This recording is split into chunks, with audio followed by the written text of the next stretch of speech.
चलिए पहला क्वेश्चन आपके सामने यहाँ पे है। एक क्वेश्चन नंबर है ये पहला। इसमें साइज थोड़ा सा रुक जाइएगा।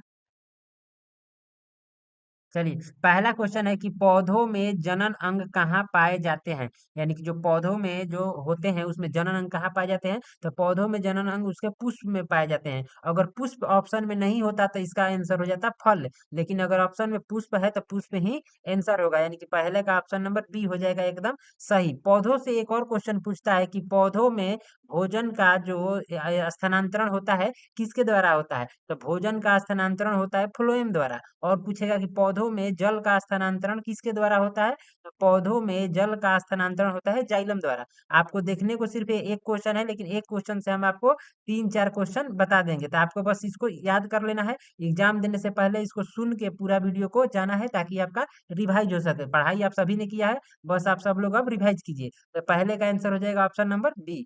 आगे है दो नंबर में कि प्रकाश संश्लेषण की क्रिया होती है। प्रकाश संश्लेषण की क्रिया सभी को पता है कि हरे पौधों में होती है। जितने भी हरे पौधे होते हैं उनमें प्रकाश संश्लेषण की क्रिया होती है। इस प्रकाश संश्लेषण से एक और क्वेश्चन पूछता है कि प्रकाश संश्लेषण की क्रिया कब होती है, तो जब सूर्य का प्रकाश रहेगा तभी प्रकाश संश्लेषण की क्रिया होगी, यानी कि प्रकाश संश्लेषण की क्रिया दिन में होती है। तो ये सब बातों को आप लोगों को याद रखना है। और यहाँ पे दिन में होती है ये रहेगा। और एक चीज और पूछता है कि पत्तियों का रंग हरा क्यों होता है, तो पत्तियों का हरा रंग क्लोरोफिल के कारण होता है। ये सारे क्वेश्चंस को आपको याद करके ध्यान में रख के ही जाना है। 3 नंबर क्वेश्चन है कि प्रकाश संश्लेषण क्रिया में ऑक्सीजन किससे बाहर निकलता है, मतलब जो प्रकाश संश्लेषण की क्रिया होती है उसमें ऑक्सीजन पौधों को मिलता है, वो किससे आखिर उनको ऑक्सीजन मिलता है, तो वो ऑक्सीजन उनको जल से मिलता है। जल का सूत्र H2O होता है, सभी को पता है। प्रकाश संश्लेषण की क्रिया में ऑक्सीजन की प्राप्ति उनको जल से होती है, यानी कि तीसरा का ऑप्शन नंबर ए हो जाएगा। यहाँ पर दिया है बी में ग्लूकोज। ग्लूकोज यानी ये आंसर नहीं है, ग्लूकोज के बारे में थोड़ा जान लीजिए। ग्लूकोज का सूत्र होता है C6H12O6। ये भी पूछा हुआ क्वेश्चन है कई बार कि निम्न में से ग्लूकोज का सूत्र क्या होता है, तो C6H12O6। उसके बाद पूछेगा कार्बन डाइऑक्साइड से, तो पूछेगा कि पौधे रात के समय में ऑक्सीजन देते हैं या कार्बन डाइऑक्साइड, तो पौधे अपना जो श्वसन की प्रक्रिया है उसको उल्टा कर लेते हैं। पौधे रात में ऑक्सीजन को लेने लगते हैं और कार्बन डाइऑक्साइड छोड़ने लगते हैं।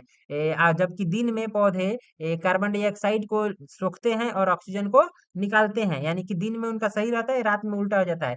फिर भी रात में नीम का जो पौधा होता है रात में भी वो ऑक्सीजन ही देता है, इसलिए कभी भी बाहर अगर सोना हो तो नीम के पेड़ के नीचे ही सोना चाहिए, और ने किसी पेड़ के नीचे नहीं सोना चाहिए। बाकी भी दो तीन पौधे हैं जैसे तुलसी हो गया, पीपल का पेड़ हो गया, ये सब भी सही तरीके से ऑक्सीजन देते हैं।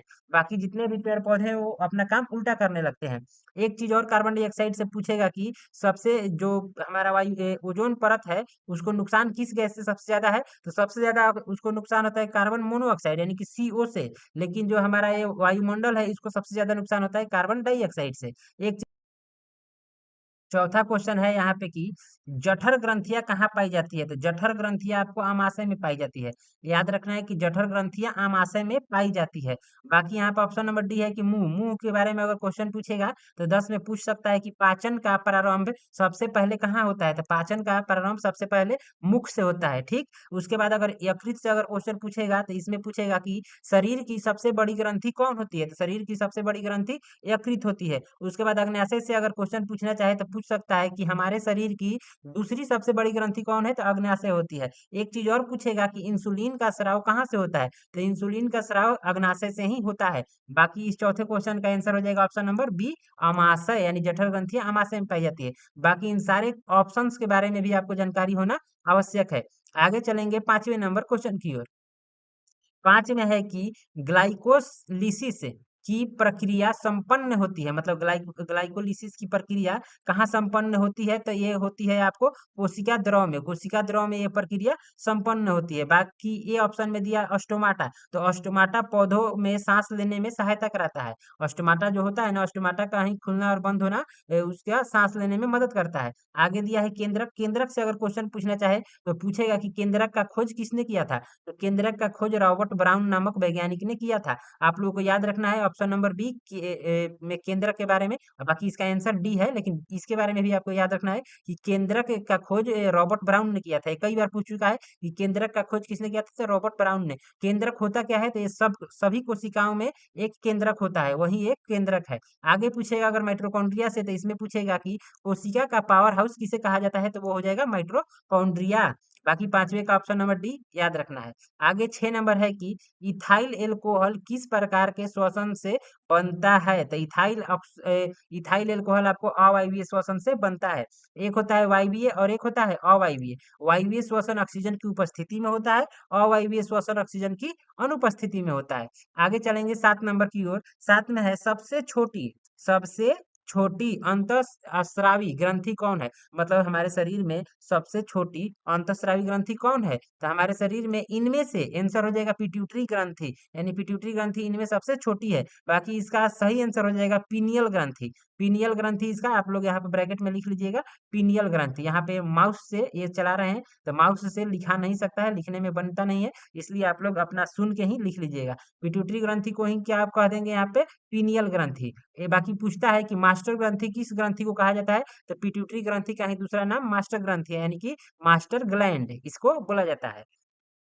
आगे है आपको यहाँ पे 8 नंबर क्वेश्चन में कि 8 दिख जाएगा, हाँ।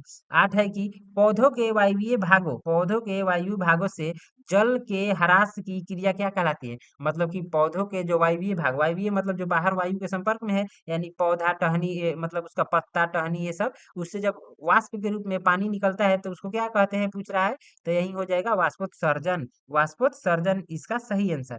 आगे है 9 नंबर में कि घेंघा रोग पनपता है, तो घेंघा रोग आपको आयोडीन की कमी से होता है। आयोडीन की कमी हो जाएगी तो लोगों को घेंघा रोग हो जाता है। तो घेंघा रोग किसके कारण पनपता है, तो आयोडीन की कमी के कारण। बाकी यहाँ पे दिया है रक्त की कमी, तो रक्त की कमी के कारण एनीमिया रोग होता है। अगर हमारे शरीर में रक्त की कमी हो जाएगी तो हमें एनीमिया रोग हो जाएगा। यहाँ पे दिया है चीनी की कमी, तो अगर हमारे समय में चीनी की मात्रा में कमी आ जाए तो हाइपरग्लाइसीमिया रोग हो जाता है।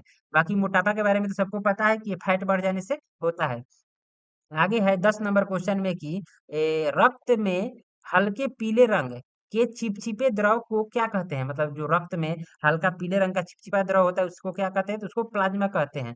प्लाज्मा याद रखिएगा। लिम्फ के बारे में सुन लीजिए, लिम्फ का ज्यादातर रंग मतलब कि नॉर्मल स्थिति में इसका रंगहीन होता है। लिम्फ रंगहीन होता है, बाकी कुछ कुछ जगहों पर ये हल्के पीले रंगों का हो सकता है, ठीक।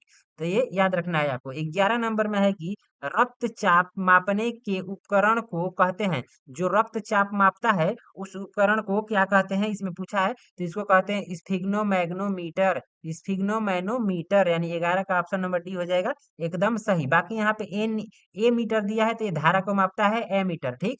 स्टेथोस्कोप दिया है, तो स्टेथोस्कोप आप लोग देखिएगा डॉक्टर लोग अपने गले में लगा के चलता है, तो ये शरीर के अंदर के हिस्सों को सुनने के लिए होता है। शरीर के अंदर के जो आवाज होते हैं हिस्सों के, उसको सुनने के लिए स्टेथोस्कोप का उपयोग किया जाता है।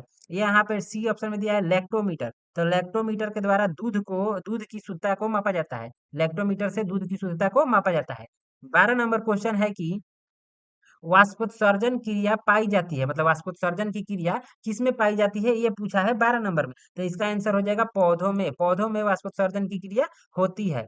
आगे चलेंगे 13 नंबर की ओर। तो 13 में है कि निम्नलिखित में किस में खुला परिसंचरण तंत्र पाया जाता है, तो तिलचट्टा में खुला परिसंचरण तंत्र पाया जाता है, इसको याद रखना है। 14 नंबर क्वेश्चन है कि रक्त क्या है। रक्त क्या है, तो रक्त एक तरल संयोजी ऊतक होता है, यानी कि ऊतक यहाँ पे दिया है, तो ये हो जाएगा आपको सही ऑप्शन नंबर बी। रक्त तरल संयोजी ऊतक होता है। फिर क्वेश्चन पूछता है कि रक्त लाल क्यों होता है, तो रक्त लाल हीमोग्लोबिन है, इसलिए कि रक्त लाल क्यों होता है, तो रक्त लाल हीमोग्लोबिन के कारण होता है, यानी हीमोग्लोबिन की मात्रा रहेगी तो खून लाल होगा। आगे है 15 नंबर क्वेश्चन में कि मूत्र का पीला रंग किस वर्णक के कारण होता है, तो यूरोक्रोम के कारण जो मूत्र होता है वो पीले रंग का होने लगता है। एक और क्वेश्चन पूछता है कि इसमें क्या गया, नहीं इसमें नहीं, अगले वाले में था। चलिए ठीक है, ये इसको छोड़ते हैं। 15 हो गया, मूत्र का पीला रंग यूरोक्रोम, ठीक है। 17 16 देखिए अब, निम्नलिखित में कौन एक उभयलिंगी जंतु है, तो केचुआ। केचुआ जो है एक उभयलिंगी जंतु है। एक और क्वेश्चन इसमें पूछता है कि किसान का मित्र किसे कहा जाता है, तो केचुआ को। सारे क्वेश्चन को आप लोगों को एक बार रिवाइज करके ही एग्जाम में जाना है।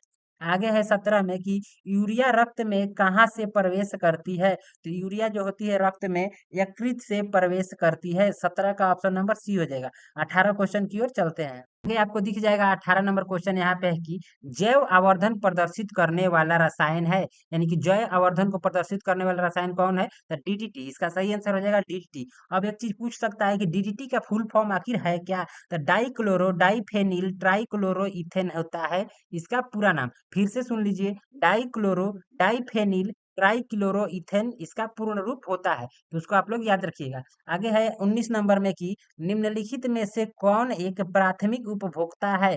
प्राथमिक उपभोक्ता इनमें से कौन होता है? तो शाकाहारी को प्राथमिक उपभोक्ता कह सकते हैं इन चार ऑप्शंस में से। तो 19 का ऑप्शन नंबर बी एकदम सही हो जाएगा। आगे चलेंगे 20 नंबर में कि निम्नलिखित में कौन एक भूमिगत जल का उदाहरण है? भूमिगत मतलब जमीन के अंदर से। तो नदी तो जमीन के ऊपर बहती है, तालाब भी जमीन के ऊपर होता है, समुद्र भी मतलब स्थल पे ही होता है, यानी कि जमीन के अंदर से निकलता है जल कुआं के माध्यम से। तो 20 का ऑप्शन नंबर ए हो जाएगा एकदम सही। आगे है 21 नंबर में कि प्राकृतिक चुनाव द्वारा जीवों का विकास कहलाता है, मतलब जो प्राकृतिक चुनाव द्वारा जीवों का विकास होता है उसे क्या कहते हैं? तो चुपचाप इस क्वेश्चन को ऐसे समझना है कि विकासवाद का अवधारणा के बारे में पूछ रहा है, यानी प्राकृतिक चयन का सिद्धांत के बारे में पूछ रहा है। तो प्राकृतिक चयन का सिद्धांत डार्विन ने दिया था, ऑप्शन नंबर सी एकदम सही हो जाएगा। बाकी यहाँ पे देखिएगा मेंडलवाद दिया है, तो मेंडल ने आनुवंशिकी के बारे में बताया था, अतः इन्हें अनुवांशिकी का जनक भी कहा जाता है ग्रेगरी जॉन मेंडल को। बाकी चार्ल्स डार्विन को प्राकृतिक चयन का चुनाव करने के लिए इन्हें माना जाता है, मतलब जाना जाता है। ठीक। आगे है 22 नंबर में कि हरे पौधे कहलाते हैं। हरे पौधे को क्या कहते हैं? तो उत्पादक। हरे पौधों को उत्पादक कहते हैं। हरे पौधों को उत्पादक कहते हैं। इतने देर तक अगर आप लोग वीडियो को सुन रहे हैं तो थोड़ा सा 5 सेकंड का टाइम निकालिए और एक बार सब्सक्राइब जरूर करें। नंबर क्वेश्चन यहाँ पे है कि अंडोत्सर्ग का कारण है। ये सेम सेट पिछले सेट में भी है। अगर आपने पिछला सेट का क्वेश्चन देखा है तो सेम टू सेम यही क्वेश्चन सेम ऑप्शंस के साथ है, तो आप लोग उसको देखिए जरूर। बाकी अगले क्वेश्चन 24 की ओर चलते हैं। ये क्वेश्चन हमने करा रखा है, तो ये पिछले सेट में ही जस्ट आपको मिल जाएगा, जाके एक बार चेक कीजिएगा। 24 नंबर क्वेश्चन है कि लैंगरहैंस की दीपिकाएं कहाँ पाई जाती है? तो ये आपको पाया जाता है अग्न्याशय। अग्न्याशय कहाँ है? ऑप्शन नंबर सी, यानी 24 का ऑप्शन नंबर सी हो जाएगा अग्न्याशय। अग्न्याशय के बारे में एक चीज और याद रखिएगा, बाकी हमने पीछे भी बताया था कि अग्न्याशय हमारे शरीर की दूसरी सबसे बड़ी ग्रंथि है। आगे चलेंगे 25 नंबर क्वेश्चन की ओर की। थायोक्सिन हार्मोन, थायरॉक्सिन होता है, यहाँ पर दिया है थायोक्सिन हार्मोन के संश्लेषण में निम्नलिखित में किसका होना आवश्यक है? तो इसमें आपको आयोडीन का होना आवश्यक है, एकदम जरूरी है, यानी कि 25 का ऑप्शन नंबर डी। आगे 26 है कि निशल से कणिकाएं पाई जाती है। निशल्स कणिकाएं न्यूरॉन में पाई जाती है, तो ऑप्शन नंबर सी हो जाएगा न्यूरॉन। एक चीज और पूछता है कि तंत्रिका तंत्र की संरचनात्मक एवं क्रियात्मक इकाई को क्या कहते हैं? तो उसे भी न्यूरॉन ही कहा जाता है। ठीक। आगे चलेंगे 27 नंबर में। 27 में है कि मानव मस्तिष्क का वजन होता है। तो मानव का जो मस्तिष्क का वजन होता है 1.2 से 1.4 केजी तक होता है, यानी 1200 ग्राम से 1400 ग्राम तक। वहीं पे अगर लड़कियों की बात करें तो उनके मस्तिष्क का वजन 50 ग्राम कम होता है। आगे चलेंगे 28 नंबर में। निकट दृष्टि दोष अथवा दूर दृष्टि दोष। ये क्वेश्चन जो है ना, निकट दृष्टि दोष अथवा नहीं देना चाहिए था, या देना चाहिए था, मतलब कि इनमें से कोई एक ही देना चाहिए था। अगर निकट है तो निकट ही, दूर है तो दूर ही। बाकी इस क्वेश्चन को हम छोड़ रहे हैं क्योंकि अच्छा क्वेश्चन ये नहीं है। इसी के जरिए हम आपको क्वेश्चन बता रहे हैं। पूछेगा कि निकट दृष्टि दोष में किस लेंस का उपयोग करते हैं? तो निकट दृष्टि दोष 3 अक्षर का निकट है, देखिए यहाँ पे गिनिए, नी क अट, निकट 3 अक्षर का दोष है, तो इसका निवारण 4 अक्षर वाले लेंस से होगा, यानी निकट दृष्टि दोष का निवारण अवतल लेंस से। वहीं अगर दूर दृष्टि दोष होता है, दू अक्षर का हुआ, तो उसका निवारण 3 अक्षर वाले रोग से हो इससे निवारण से होगा, यानी कि लेंस से होगा, यानी कि निकट से क्या बोलते हैं, उत्तल से होगा। तो इसमें प्रतिबिंब के बारे में है, तो उत्तल लेंस अवतल लेंस पढ़िएगा तो सारा प्रतिबिंब क्लियर हो जाएगा। बाकी ये क्वेश्चन में यहाँ पे अथवा लगा दिया था, इसलिए हम इसको छोड़ के आगे चल रहे हैं 29 की ओर। 29 में है